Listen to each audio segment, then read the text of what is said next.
மட்டுமே என்ன பண்ணணுங்க, நான் நல்லவனா கெட்டவனான்றதை என் தேவனுடைய பாதத்துல போய் உட்கார்ந்து அமர்ந்து நான் அவரிடத்துல சொல்லணும். அப்ப நான் ரொம்ப தேவனுக்கு பிரியமானவனா மாறிட்டேன்னா அது எங்க வெளியே நடக்க தீவிரமாக மாறணுமா? உங்க வாழ்க்கையில வெளியே தரமாக அற்புதம் நடக்கணும்னா முதல்ல நீங்க யார்கிட்ட போய் சரண்டர் ஆகணும்? யார்கிட்ட சரண்டர் ஆகணும்?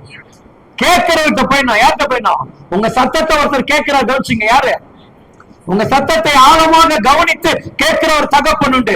அவர்கிட்ட போயிட்டு ஆண்டவரே நான் நல்லவன் ஆண்டவரே இல்ல ஆண்டவரே நான் யாரையும் எதையும் பேசுறேன் அவங்க பேர் நீ அதெல்லாம் சொல்லாத ஆண்டவரே, ஒரு வேலை அறிந்தும் அறியாமல் தெரியாமலும் உமக்கு விரோதமாக எந்த ஒரு பாவம் செய்திருந்தாலும் என்னை மன்னியோ. சொல்லுங்க சொல்லுங்க.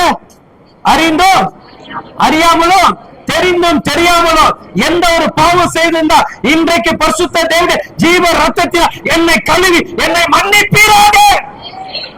மன்னிப்ப கேட்கணும் அவர்கிட்ட. நீ மன்னிப்பாட்ட கேட்டேன்னு வச்சுங்க, வெளியே பாத்தீங்கன்னா வச்சுங்க உங்களை பார்க்கிற விதமே வேற.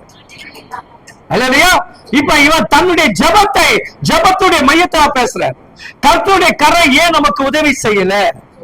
கர்த்தருடைய கரை ஏன் இன்னும் நம்முடைய வாழ்க்கையை மீட்டெடுக்க முடியல? ஏன் கர்த்தருடைய கரை நம்முடைய குடும்பத்துக்குள் ரட்சிப்பை கொண்டு வரல?